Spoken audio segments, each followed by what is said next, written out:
include a new round of direct payments to individuals, something that our next guest has been pushing for very, very strongly. Senator Bernie Sanders of Vermont is joining us from Capitol Hill. Senator, thanks so much for joining us. And I know this is an issue that is close to your heart. You've been critical of the current coronavirus relief proposals, saying they simply don't go far enough to do what is really needed. But from your perspective, on the latest information you're getting, what's missing? Well, number one, the entire bill at $900 billion is much too low. It should be at least double that. So what's in this current bill is good, but it's not enough. Now, what I recognized a couple of weeks ago, that there were no direct payments going out to people in this country, many of whom are in desperate economic shape. As you well know, Wolf, we got a record-breaking level of hunger in America, higher than it's been for a very, very long time. You got millions of people who are facing eviction. They can't afford to pay their rent. They're going deeper into debt. And we're looking at people in the midst of the worst pandemic in 100 years who can't afford to go to the doctor because they don't have enough money. So what I have fought for, along with a Republican senator, Senator Hawley of Missouri, is to make sure there are direct payments similar to what we did in the CARES Act in March. And that would be $1,200 for every working class person in America, people under 75,000, a couple under 150,000, and $500 for each of their children. So a family of four would get $3,400, which is not insignificant in this moment when so many people are hurting. But just to be precise, that yet hasn't been accepted, what you want, right? That is right. Where we're at right now, as I understand it, is we're between $600 and $700 for adults and $600 for children. So we are making progress, but I want us to go even further, because I think when you ask people out on the street, what is the most important thing the government can do in this terrible, terrible moment, they will say, give us some help. We need some help right now to pay the bills. And that's what we're trying to do. Researchers have found, Senator, that since June, it's hard to believe this is happening in our country, some 7.8 million Americans have fallen into poverty.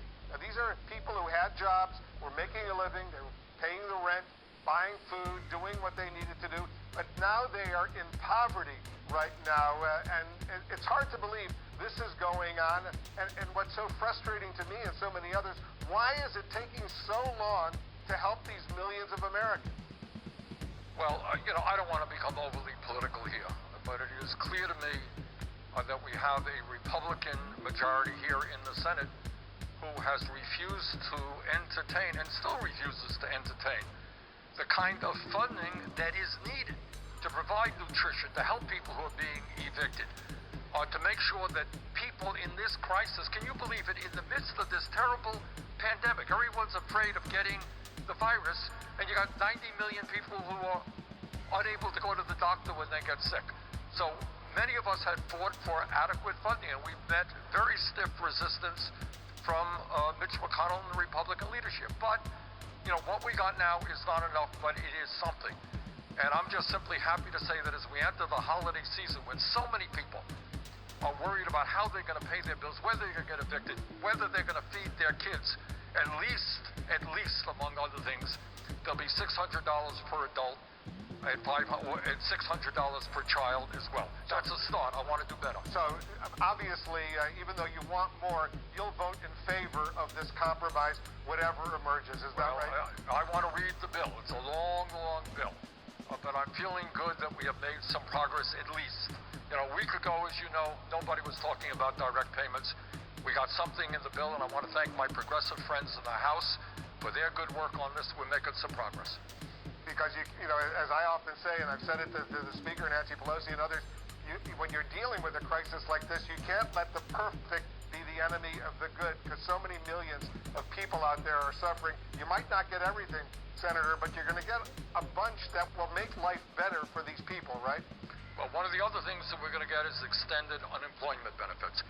As you've indicated, unemployment is very high. A lot of people have no income. It, again, doesn't go as far as I would want, but I think we're talking about a supplement of $300 on top of regular unemployment I think it's now for 13 weeks. And also, I should point out, Wolf, importantly, that I think President-elect Biden fully understands the nature of the crisis.